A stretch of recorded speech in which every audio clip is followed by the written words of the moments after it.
My name is Gracie Otto, and I'm the director of the documentary Under the Volcano. It was a glorious dream that George Martin had. A fantastic state-of-the-art studio in the Caribbean.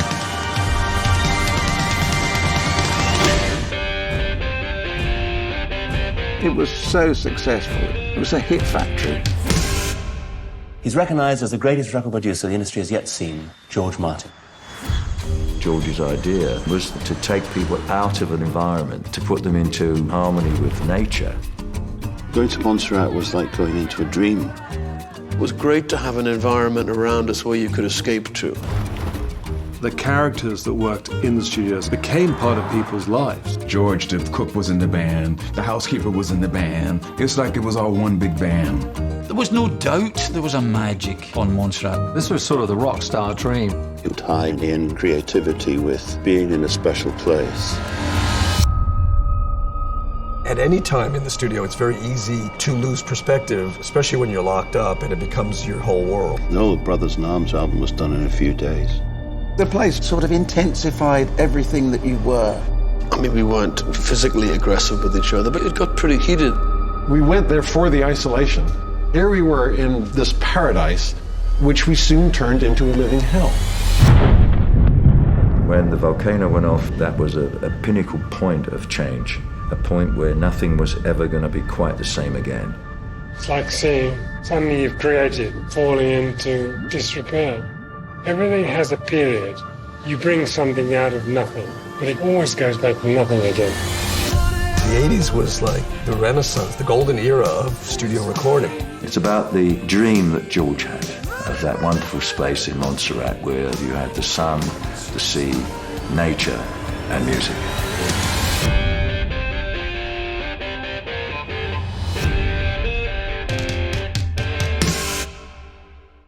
That is a trailer from the documentary Under the Volcano, and this is Factual America. We're brought to you by Alamo Pictures, an Austin and London-based production company making documentaries about America for international audiences. I'm your host, Matthew Sherwood. Each week I watch a hit documentary and then talk with the filmmakers and their subjects. This week we're in for a real treat as we learn how the Beatles producer Sir George Martin turned a hidden-away Caribbean paradise into a 1980s hit-making crucible for the likes of Paul McCartney, Elton John, and such acts as the Rolling Stones, the Police, and Dire Straits, just to name a few.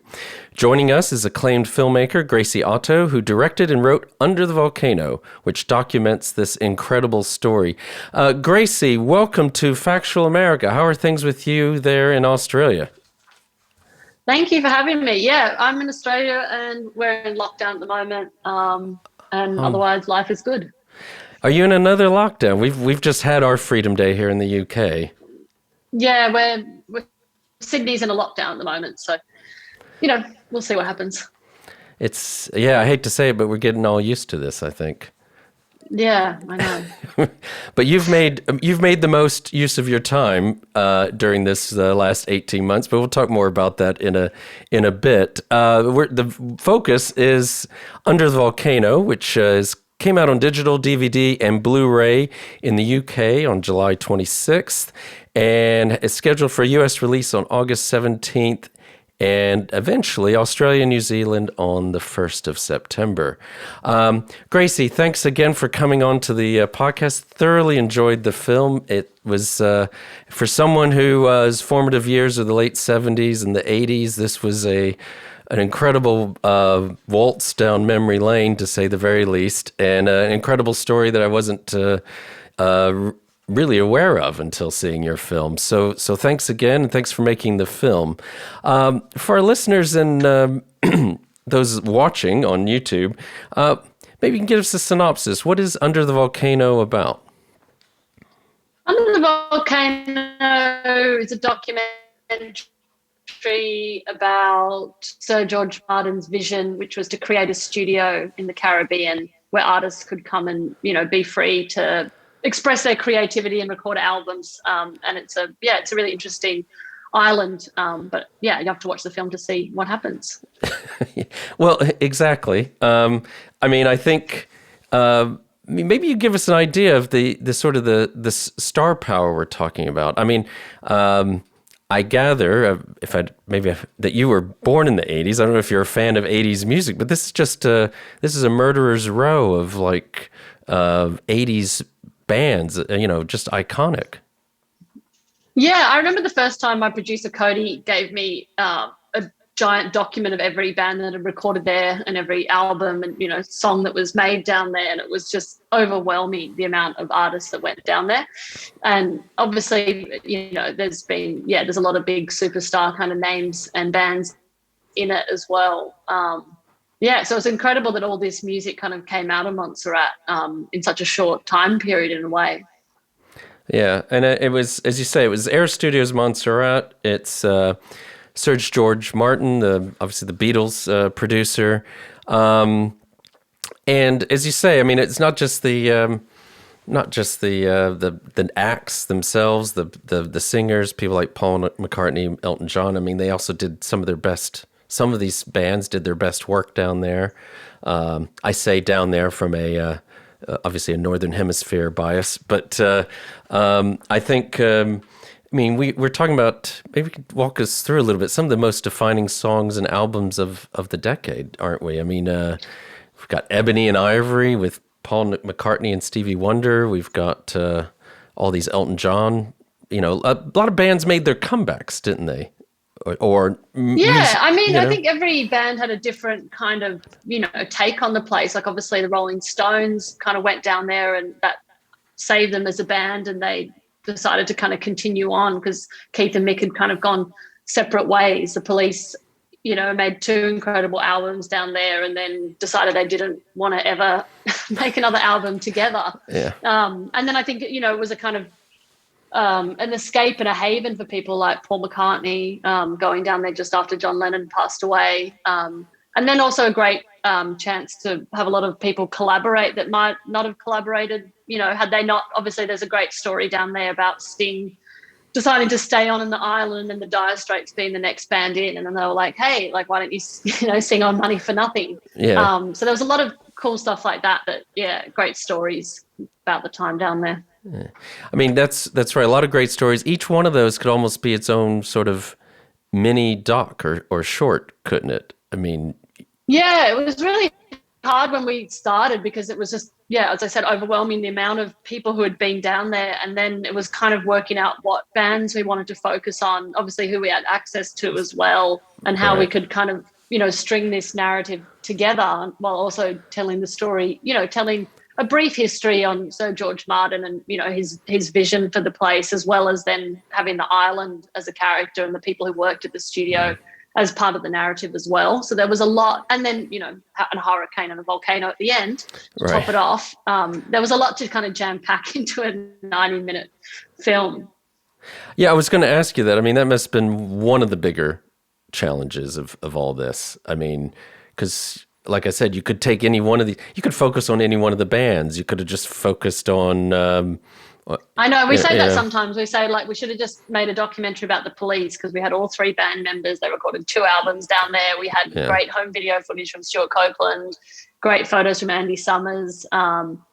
It would have probably made our life a lot easier because it was, there was a lot of challenges throughout every part of the process of, from music rights to archive to getting the celebrity interviews and all of that, and kind of, going between today we'll talk about Duran Duran and then back to the Rolling Stones, and really having to have that, snapshot history into all the bands and their backstories and where they were in their careers at the time was, a big history lesson. It could feel like it could have been a university degree. I think they do give those out now for that subject, but I think you skillfully interweave. I think you skillfully interweave those different stories because, like you said, it could be very. You obviously want it to be more than just a history lesson, and I think it is much more than that. What was so special about? I mean, you've alluded to it, but what was so special about AIR Studios Montserrat? What did specifically did George Martin create there that produced all this great music? I feel like it was really special as a studio because of the remoteness and the isolation. I think when I was interviewing Martin Knopfler, he was talking about how Air London, had a great energy because it was in the middle of Oxford Circus, and you'd go in there and Paul McCartney would be recording in one studio, and Duran, there'd be a whole bunch of activity going on. And you just walk outside and be in the heart of London. So I think, this place was special because it was so remote, and I think especially taking artists away who are so in the public and the spotlight, and they have so much other kind of external things that are thrown at them all the time. He just really wanted to create a space where people could, essentially be creative, which, as we see in the film, works for some people and really doesn't work for other people. Yeah, I think that was also, if we talk about warts and all docs, I mean, I think, it was a paradise in its way, but it wasn't always a paradise for everyone involved. But I think it's not a direct quote, but I think one of your talking heads talks about it being, essentially a place where bands could get back to basics and get away from all the other stuff that takes away from being who they are originally, isn't it? I mean, making and then I think, music. Like Nick Rhodes kind of admits that Duran wanted that escape, and then kind of got down there and realized they needed the energy, and they wanted, they kind of wanted the fans, and they wanted that feeling of being in a gritty studio recording to finish the album, and they ended up with Seven and the Ragged Tiger going back to Australia to finish the album. And they were 21 when they were there, so they were really young. And Yvonne, one of the studio managers, said it wasn't different, I guess, different parts of people's lives and careers, like whether they were on top at the time or they were making their comeback, or they'd been forgotten about. It was a different it would be a different environment for all those people going down there. Yeah. And as much as, I mean, we don't want to geek out too much as Sam, our engineer here, wants me to, but it was this incredible state-of-the-art studio. And I mean, that mixing board is almost a character of the doc in its way, isn't it? Yeah, I mean, to be honest, I didn't know that much about the Neve console, and I feel like by the time we finished, it was, we could have, there was more about the Neve and that kind of desk that we could have put in the film.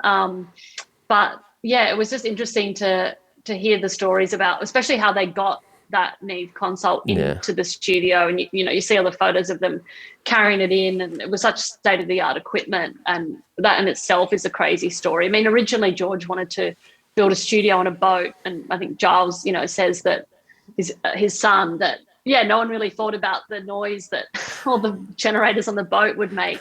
But it was that thing about wanting to take artists away to a place so they could purely focus on being creative.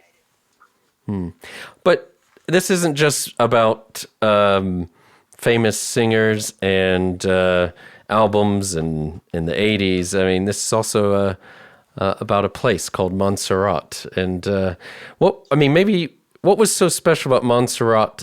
Well, probably still is, but especially back then, that helped create this environment. Because it is an interesting element of the film. Yeah, I mean, I think there's never been much crime or anything in Montserrat. It's a really friendly place. It's obviously not a hugely popular place in the Caribbean, where I don't know, it's not like Jamaica or all the kind of usual places you hear about that have had a lot going on. It was obviously a different style of music. They did soca there. They're known for their big hit, Hot, Hot, Hot. And we interviewed, Arrow has passed away, but we interviewed his brother Hero. They just got they're very, very friendly people. And it kind of, they weren't intimidated by celebrities. And Rose, who's the radio host, talks about how, if you're a cricketer, people would, they want all your autographs, but if you're just a musician, they're like, oh yeah, we're here on the radio all the time. So I think, having that kind of environment around as well was, I feel like people down there didn't feel like they had to, be the stars they were, or they could just actually live like normal people down there. And you can see with some of those photos of even Paul McCartney just driving around on a little, can't remember the name of those little cars. Yeah,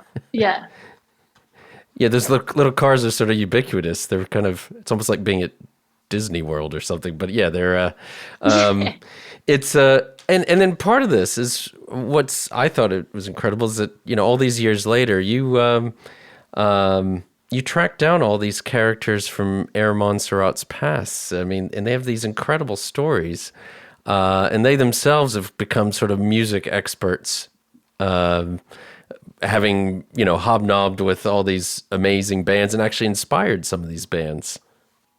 Yeah, it was a real funny, time to try and find these people. I mean, my producer, Cody, just to backtrack a bit, her mum, Fenella Sack, is an American artist, lived on the island in the 70s, and she was there before Sir George Martin went down there to build the studio.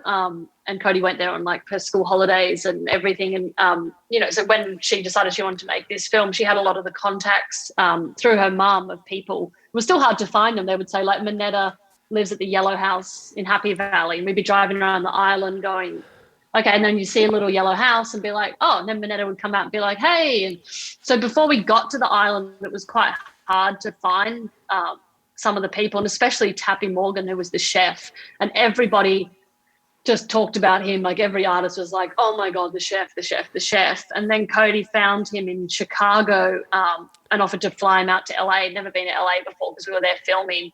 And it was really beautiful because we got to spend like 4 days with him before doing the interview. And a lot of the people, it was such an amazing part of their lives, and they're so like humble about it, and they're not star fuckers or anything like that. Desmond and X, like they got to, record backing vocals with the Police. Danny Sweeney, the windsurfer, I mean, he went way off track in his interview, which was quite entertaining. Talked about, Sting and a clairvoyant, and told this whole wild story that I wish we could have put in the film, but it just took too much of a detour. But, they were people that they became friends with the artists, and, they still are. And I think now actually Jimmy Buffett's going to meet up with the chef when he's on tour, because he just watched the film the other day, and, he was like, oh, my God, I'd love to see George. And, so it's really nice. But, they were such an integral part of the story. And because, they were there the whole time, and they were such a part of the flavor of like, what it was like to be at a home studio like that when, everyone was kind of treated as one, and they all became really good friends, and, got to see, it'd be amazing to, be there during the time like Elton John was there and see an album just being recorded in such a short time. Yeah. Well, we don't have to be so finely edited here. So if you want to share that that story that you couldn't share in the film about Jimmy Sweeney, we'd be interested to hear it. I think it was that Sting had somebody like a clairvoyant, and Danny had said, well, who is that person? And he said, oh, that that's my clairvoyant. He can tell you your future and all this kind of stuff. And Danny said, oh, I'd like to try that. And Sting was like, oh, well, like he's quite expensive. I can't, not that, you wouldn't be able to afford it, but I could do it for you. And so Danny went, Danny's story, I didn't know if Sting, but Danny turned up at Sting's house, and Sting did this like ceremony. Well, he's quite a character, this windsurfer. I mean, he's even, is it true he's the inspiration for The Walk of Life by the Dire Straits? Yeah, well, I mean, he says that, and we interviewed Martin Offler after that and asked that, because it was one of, sometimes people tell stories in the documentary and you go, well, that's great because that's their version of it. And then there's that fearful moment when you ask someone for confirmation, and we're like, this will fuck that section. And Mark Knopfler, I asked him like, what did you think about that? And so he was supportive of that story, so that was good, because that can always be a scary moment if someone's like, that's complete bullshit. You're like, oh no. It's in the film. I mean, the same as like, obviously Elton John's seen the film and approved it, and there's the story about the guy who stands up and says smoked a bunch of weed and passed out, and Elton was upset that no one was working, and he kind of stood up and said, well, I'm still standing. And then he said, well, Bernie, get on the keys and let's write this song. So, so there's some great stories like that came from the island that, we'd heard about. They were kind of, myths, and then to be able to get them confirmed by the rock stars and by the, the island of locals. Yeah, it was awesome. Yeah, I think, and I won't ask you to share too much more because this film's littered with these kind of stories. I mean, it's incredible, and we are talking about the locals. I mean, it can't really talk about Montserrat with actually also then unfortunately talking about the difficult history it's been through since '89, and Hurricane Hugo, and then the volcano, which Jimmy Buffett wrote about and sang about, actually then did finally blow. And I was just going to say, you've been there since this has all happened. I gather half the place is uninhabitable. They've lost so much of their population. I mean, what's it like to visit now? Yeah, well, I think the population was around 10 to 12,000 back in the period we were making the film, and now the population is a few thousand. So significantly, a lot of people lost their homes, and also then a lot of people relocated after that, because I guess 2/3 of the island is unable to live there. I mean, we went down to where the volcano, not the base of the volcano, but close enough to feel like you're the base of the volcano. And people haven't been back there for 20 years. And, they were told, as they say, they were told one night, they should probably leave. And then they did, hoping that they would be able to go back there. But, there was a series of eruptions between 1995 and 1997. Where now it's really interesting driving through the town, and you see all this black sand and the blue water, and it's lush and green and amazing. Then you just turn a corner and it's all, there's police barricades and you can't go through. We went through with the police. And then as you start to drive in, you see, there's a house still there with some grass. And then as you get further in, it's like everything's just gone. It always reminded me of the Pompeii of the Caribbean, especially because all the archive footage, you'd see all the monuments like the clock tower, and that's been completely covered now. And it's a terrible thing to happen. And, I went on a deep dive of volcanoes when we started making the film, because I didn't know that much about volcanoes. And there's a lot that go off, like constantly everywhere, and especially around there. And a lot of, even in New Zealand, like we showed the film in New Zealand a month ago, and, they have volcanoes and eruptions. And, you kind of think, why would you want to live there? Why would you want to build a studio there? It even makes it more poignant because, I mean, and so that was, well, even with Hurricane Hugo, but that was between those two. Even if Hugo hadn't wiped out the studio, the volcano would have. And so this house, this home studio is just derelict now. It's rewilding, I gather. And which is incredible. And you, I know you've got Sir George Martin's family on there, and his wife. That's kind of how they're gonna leave it, aren't they? Yeah, at the moment, I think you can't really get down there. Like the actual studio itself lies between the exclusion zone, which constantly shifts as I don't know the metrics of that.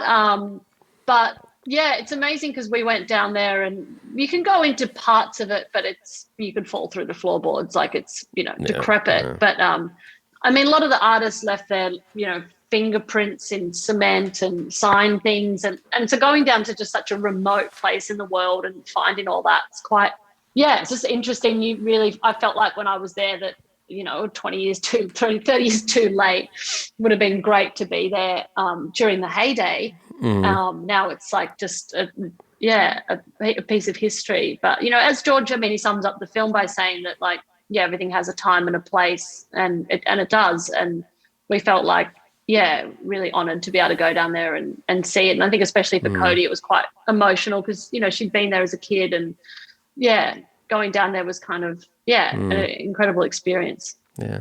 And so, I mean, and as the film points out too, the writing was on the wall for that studio even before storms and volcanoes happened, wasn't it? I mean, I think that was also interesting that, with I think you had one of the guys from America to even talk about how the digital age basically ushered out the age of the album. Yeah, it's interesting with the digital age because, at first we had a lot of people be like, well, the 80s is the best time. And then a few people, who'd been watching the film and does in the edit were like, it's also, was also a really positive change that happened, because a lot of people who wouldn't have been able to afford to make music, like, you know, you look at someone like Billie Eilish today, she's created a whole album, you know, basically on their phone, or like, you know, Justin Bieber singing or gaining attention through YouTube or all of that stuff.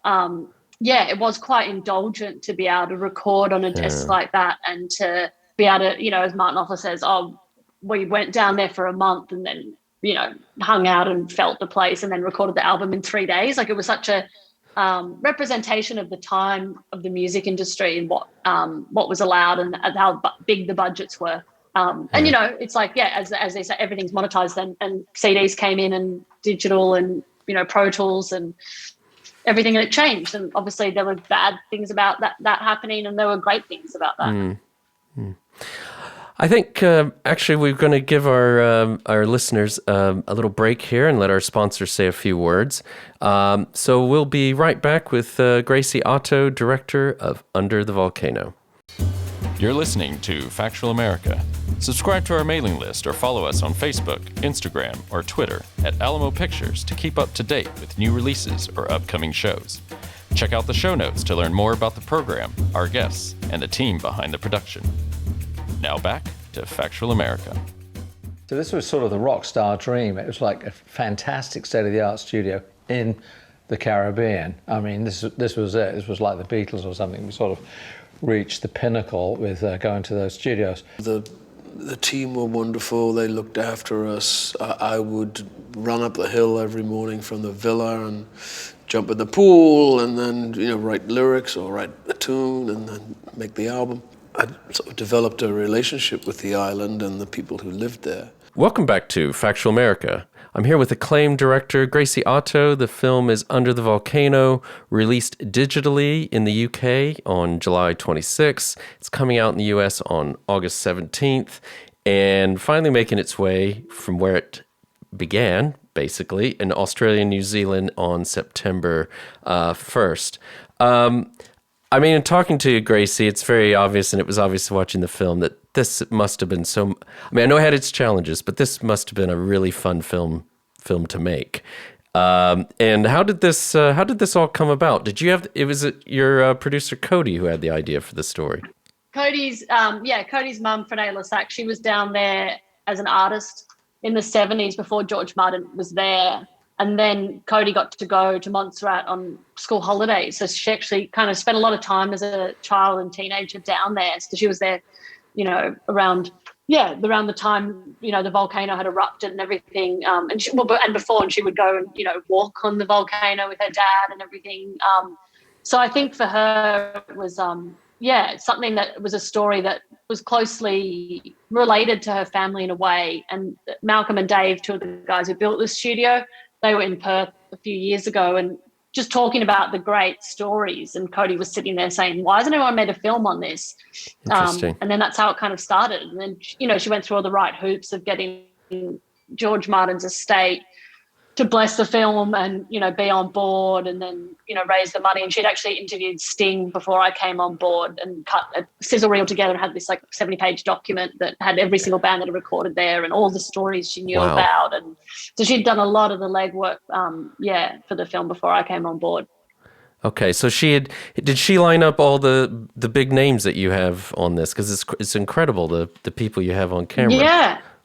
Yeah, it was a challenge, but she was very persistent in a good way with getting people. And I think, you know, I'd made a film a few years before that that had a lot of celebrity interviews in it, and it's a patient process, which can be really hard and daunting, especially when you're two Australian filmmakers and you're waiting in London for someone to email you back at a potential interview.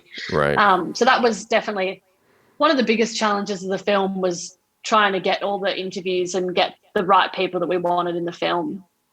And so how long did it take to make? Because as you say, it's a patient process. Not that long, like compared to, it's a patient process, but we're really impatient.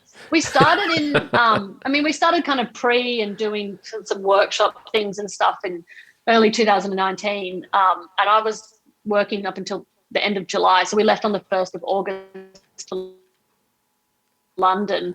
We went into post pretty much in, like, we did about 8 weeks overseas, and we went to London and did maybe like 15 interviews in 1 week, which was pretty nuts, and then went to the Caribbean for 8 days or something, 8 or 9 days, and then went over to America and went between LA and New York and San Francisco, then came back to Sydney.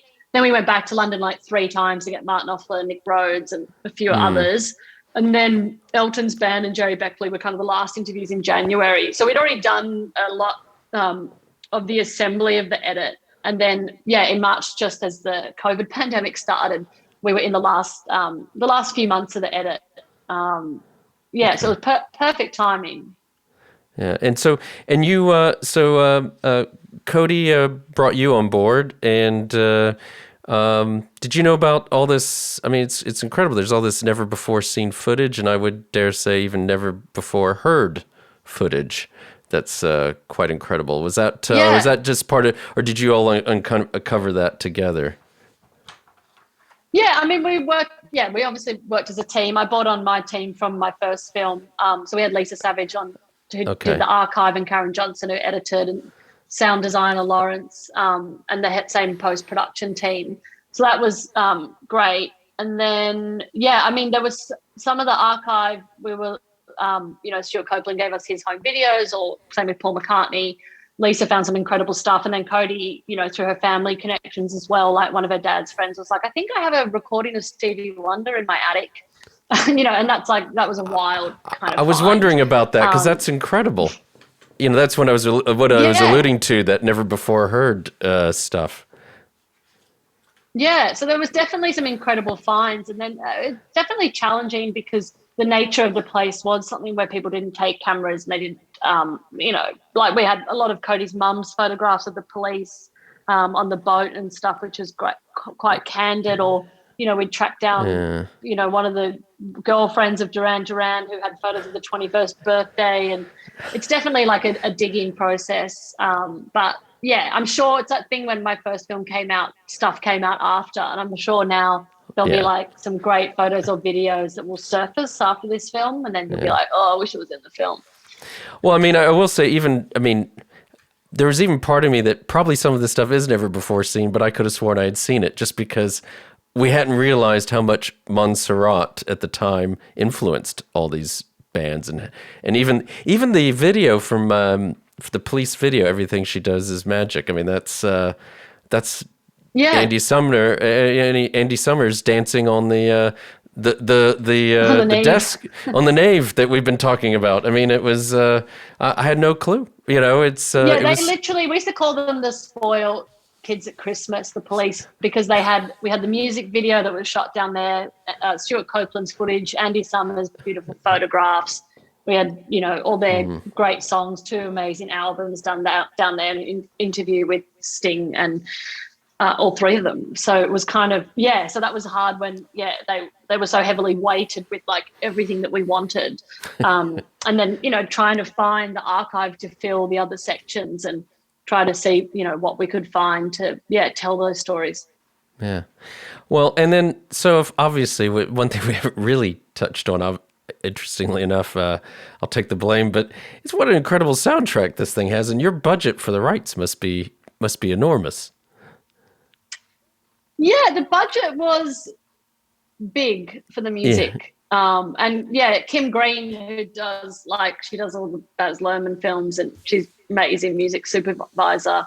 It took her a year to clear everything, and it was definitely no mean feast. And it was really hard and interesting because it's kind of trying to balance out what the budget we had. And obviously when we start editing, wanting to just put everything in, and Cody always reminds me that she'd kind of very cleverly budgeted all the best songs, and then there were obviously bands that went down there that we didn't end up using or whatever, so would save money there. But then when Cody and I wrote the film as well, when we were in the kind of reshuffling with our editor Karen of the script, we kind of felt like we needed to show where the bands were at that time in their career. So, we wanted Benny and the Jets, and it was like that footage at like Central Park or whatever. Yeah. So all those things, Cody was like, these are just extras that you just threw in there, like, oh, why don't we put Benny and the Jets, or why don't we put this song that established, like Roxanne, that established exactly straight away who the band was. Yeah.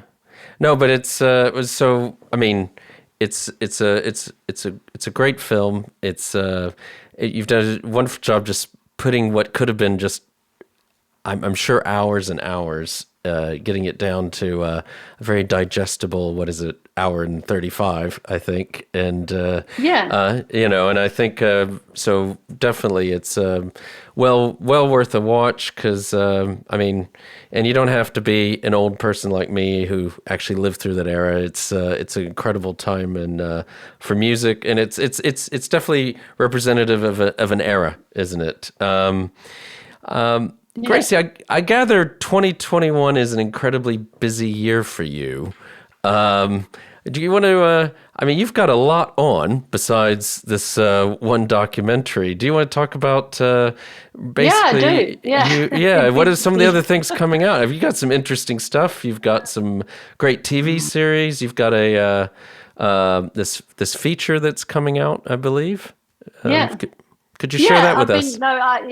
Yeah, you've done your research. I was really busy because we were in post last year on the film, and I did a TV show here in Australia, and then went up and did a feature film, which is a company I've got, Dollhouse Pictures. It's our first feature about a Dolly Parton impersonator. So that was really fun after just finishing Under the Volcano to go up and do kind of, a comedy feature, my first fiction feature. And you've got Rose. If I may interrupt there, you've got you've got Rose Byrne and Bobby Cannavale on that, Rose don't Byrne, you? Yeah, that's amazing. Yeah, Rose and Bobby. Yeah, they were both great to work with. We had to shoot Rose at the start of the shoot and Bobby at the end, so they actually never got to hang out with each other on set, even though they're a couple.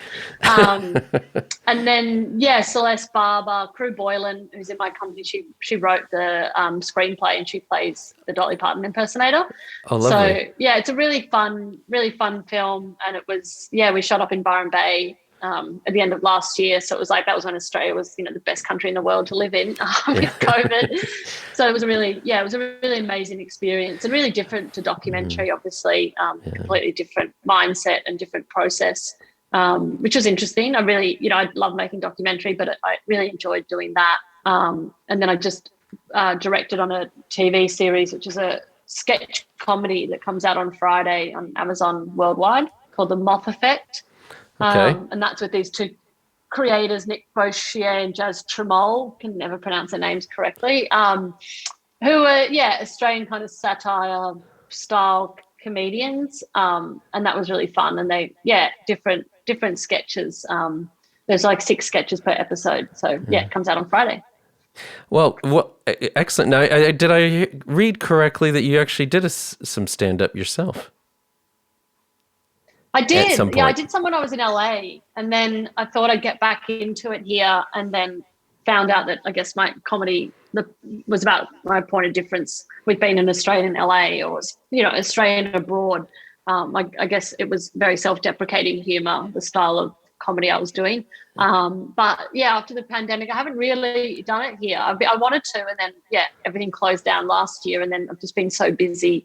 I don't know. It was kind of like a void I was feeling in LA when I didn't have the work that I wanted. I just, whenever I get bored or I'm not working, I like to try new things. So I kind of felt like it was something I really wanted to try.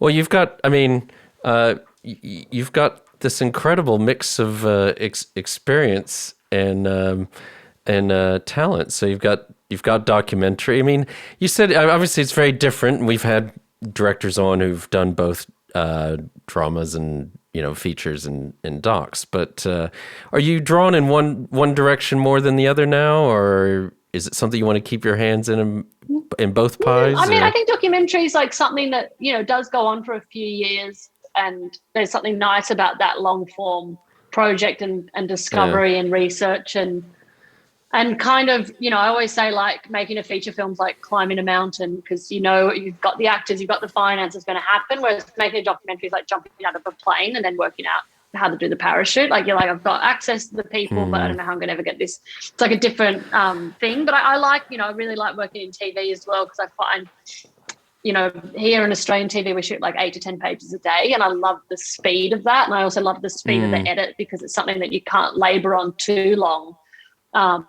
And then, I shoot a lot of ads, a lot of fashion as well. Yeah. So I think a lot of the skill sets kind of end up overlapping in some way. And I think, in Australia, sometimes people can be very quick to like pigeonhole you into one box of being able to do one thing. So I'm always quite determined to just keep doing new things or whatever interests me. And I can have a long attention span and something, and a really short attention span. So I just like to work. Yeah, well, you're good at it, and also it's not just Australia that likes to pigeonhole people. I mean, in this industry, even in docs, people want to be thinking you're the music doc person. I mean, it's and I think it's a challenge. We've discussed it with other directors who aren't that. There are some people who do that, who do a great job specializing in true crime or whatever they do, but there are those who. They do talk about it being a challenge to be able to just go to just go from one interesting story to another, not being pigeonholed as to what sort of genre it is, even within documentaries. I mean, with all that in mind, what is you've got a lot on, but what is next for you? Maybe a little bit further down the line. Yeah, I'm doing a show later in the year, which isn't announced yet, but it's a Netflix show here in Australia, which I'm really excited about. So that's just been pushed back a bit because of COVID. So it was hoping to start. It was meant to be starting pre-production this week.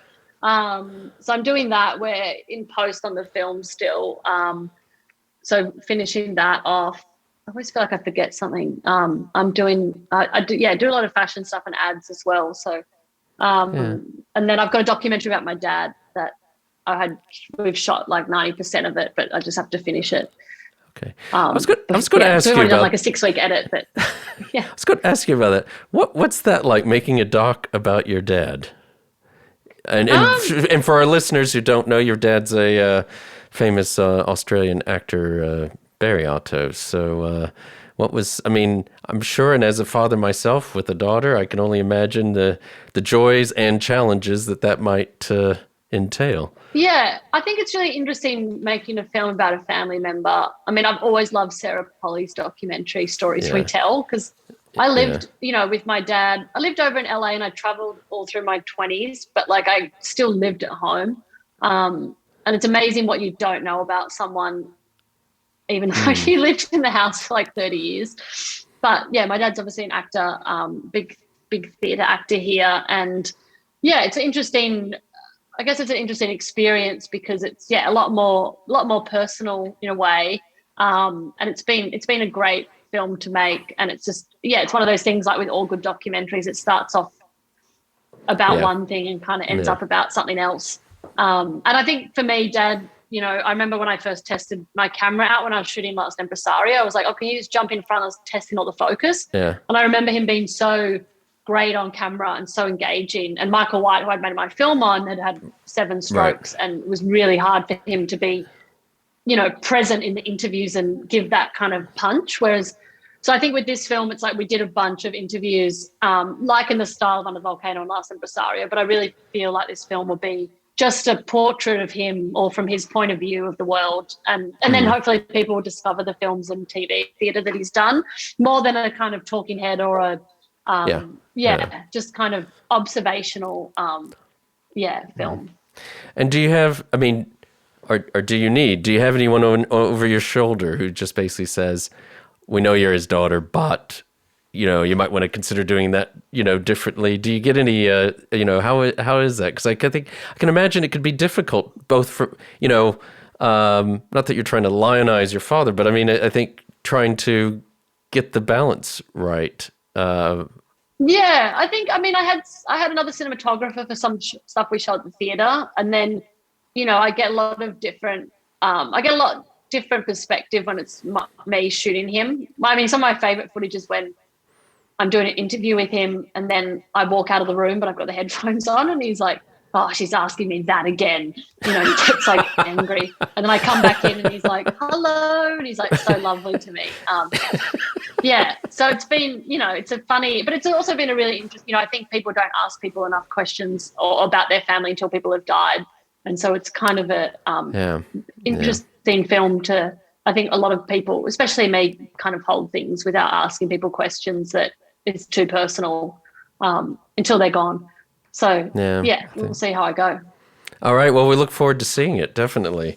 Well, I think, I hate to say it, but I think we've come to the end of our time together. Gracie, No it's been a joy having you on. Thank you so much. Thank again, you. Really enjoyed the film. Under the Volcano came out on digital DVD and Blu-ray certainly in the UK on July 26th. Comes out in the US on August 17th and Australia and New Zealand on September 1st. So a big thank you again to Gracie Otto, director and writer of Under the Volcano. I'd also like to give a shout out to Sam and Joe at Intersound Audio in Escrick, England, just outside of York. A big thanks to Nevin Apaunovich, our podcast manager at Alamo Pictures, who ensures we continue getting such great guests like Gracie onto the show. Finally, a big thanks to our listeners. As always, we love to hear from you, so please keep sending us feedback and episode ideas, whether it is on YouTube, social media, or directly by email. And please remember to like us and share us with your friends and family wherever you happen to listen or watch podcasts. This is Factual America, signing off. You've been listening to Factual America. This podcast is produced by Alamo Pictures, specializing in documentaries, television, and shorts about the USA for international audiences. Head on down to the show notes for more information about today's episode, our guests, and the team behind the podcast. Subscribe to our mailing list or follow us on Facebook, Instagram, and Twitter at Alamo Pictures. Be the first to hear about new productions, festivals showing our films, and to connect with our team. Our homepage is alamopictures.co.uk.